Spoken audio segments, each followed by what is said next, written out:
Many of us will experience some kind of trauma during our lifetime. Sometimes we escape with no long-term effects, but for millions of us, those experiences linger, causing symptoms like flashbacks, nightmares, and negative thoughts that interfere with everyday life.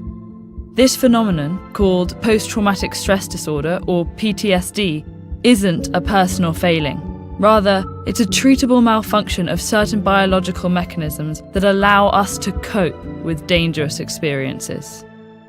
To understand PTSD, we first need to understand how the brain processes a wide range of ordeals, including the death of a loved one, domestic violence, injury or illness, abuse, rape, war, car accidents, and natural disasters. These events can bring on feelings of danger and helplessness, which activate the brain's alarm system, known as the fight, flight, freeze response. When this alarm sounds, the hypothalamic, pituitary, and adrenal systems, known as the HPA axis, work together to send signals to the autonomic nervous system. That's the network that communicates with adrenal glands and internal organs to help regulate functions like heart rate, digestion, and respiration. These signals start a chemical cascade that floods the body with several different stress hormones, causing physiological changes that prepare the body to defend itself. Our heart rate speeds up, breathing quickens, and muscles tense. Even after a crisis is over, escalated levels of stress hormones may last for days, contributing to jittery feelings, nightmares, and other symptoms.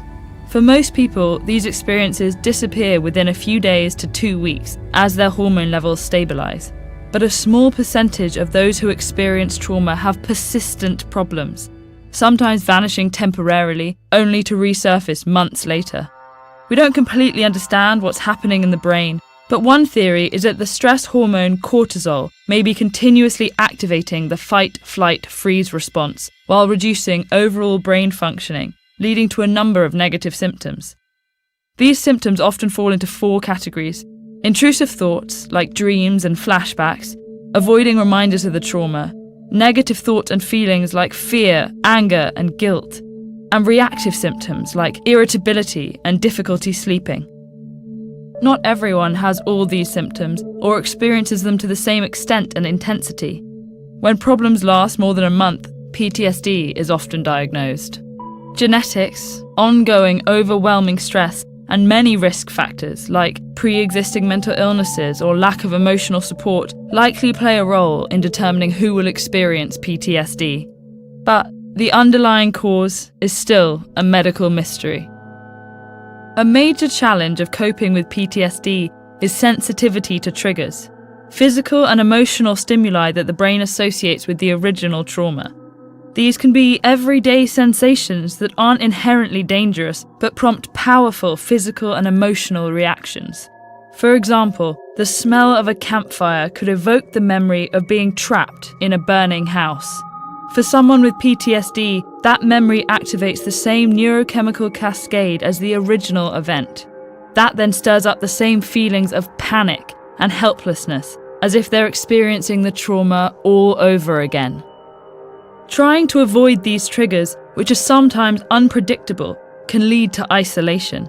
That can leave people feeling invalidated, ignored, or misunderstood, like a pause button has been pushed on their lives while the rest of the world continues around them. But there are options. If you think you might be suffering from PTSD, the first step is an evaluation with a mental health professional who can direct you towards the many resources available. Psychotherapy can be very effective for PTSD, helping patients better understand their triggers. And certain medications can make symptoms more manageable, as can self-care practices like mindfulness and regular exercise. What if you notice signs of PTSD in a friend or family member? Social support, acceptance, and empathy are key to helping and recovery. Let them know you believe their account of what they're experiencing and that you don't blame them for their reactions. If they're open to it, encourage them to seek evaluation and treatment. PTSD has been called the hidden wound because it comes without outward physical signs. But even if it is an invisible disorder, it doesn't have to be a silent one. Mental health conditions impact millions of people around the world, yet are often misunderstood. Check out this playlist to get informed.